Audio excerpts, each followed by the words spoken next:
Nah, assalamualaikum warahmatullahi wabarakatuh. Halo sobat saya semuanya.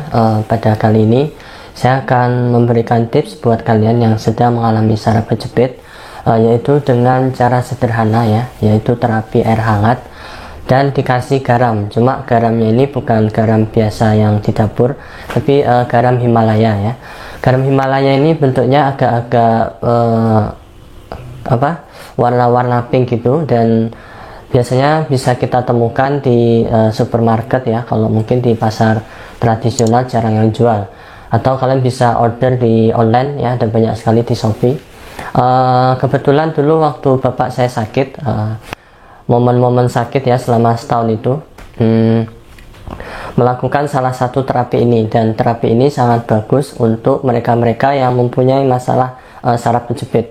Saraf kejepit berhubungan dengan masalah saraf ya, sehingga dengan terapi air hangat ini diharapkan bisa membantu sirkulasi darahnya menjadi lebih normal ya. Dulu bapak saya itu sakit HNP L4 dan L5, yaitu pada lumbar, dan waktu sakit itu langsung tidak bisa jalan ya, dan itu efek dari jatuh dari genteng 10 tahun yang lalu. Cuma efek jatuh tersebut dirasakannya sakit baru setelah 10 tahun kemudian. Dan biasanya kasus saraf kejepit ya yang saya temui dari mereka-mereka yang pernah WA saya, emang salah satu penyebabnya yaitu jatuh. Kemudian ada juga dari trauma, rasa sakit yang berulang ya, jadi sering merasakan rasa gejala-gejala, dan pada puncaknya mereka akan merasakan rasa sakit yang luar biasa.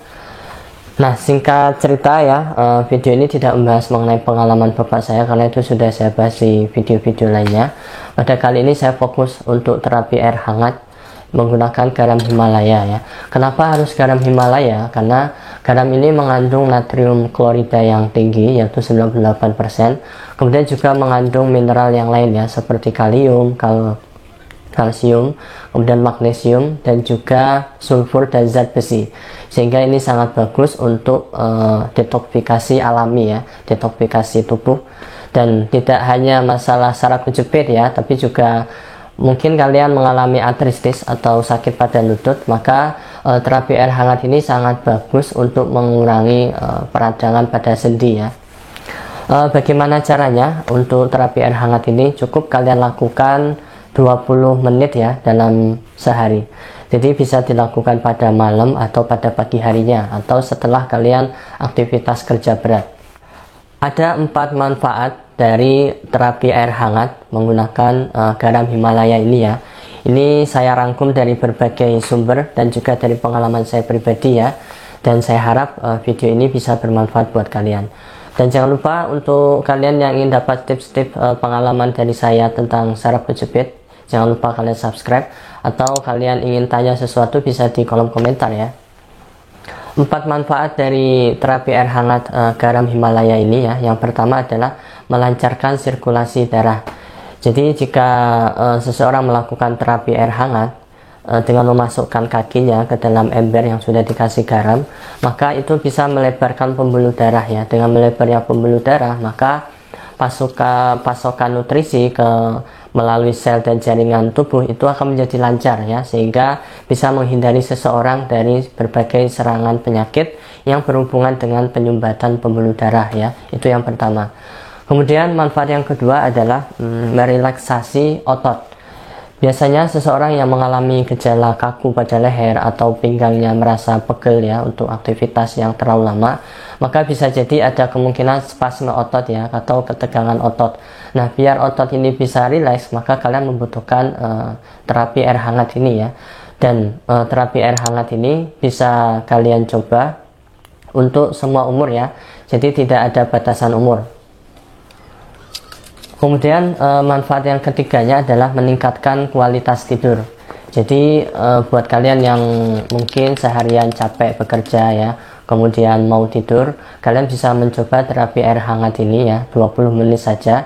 Misalkan kalian mempunyai keluhan bagian perut ke bawah atau low back pain, maka kalian merendam, yang direndam itu adalah bagian kakinya ya, bagian kaki dari bawah sampai ke lutut.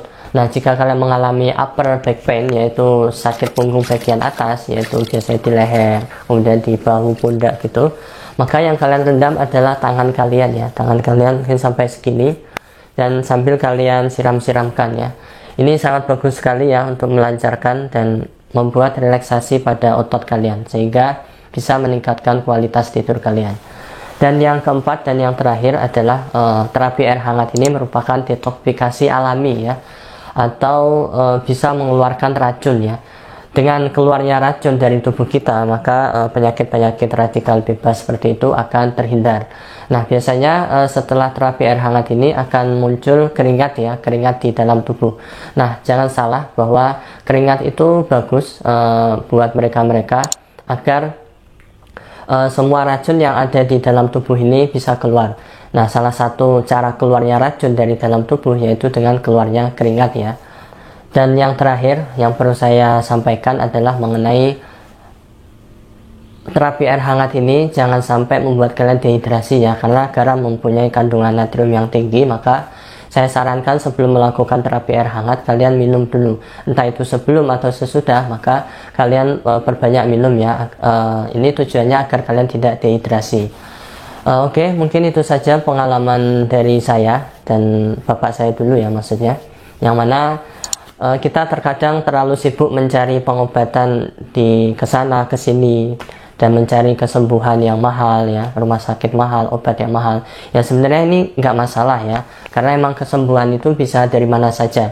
Cuma dengan cara-cara sederhana terkadang seseorang itu bisa sembuh dari saraf kejepit ya. Dan itu sudah saya buktikan sendiri oleh bapak saya ya, waktu terkena saraf kejepit itu malah sembuhnya hanya dengan minum susu.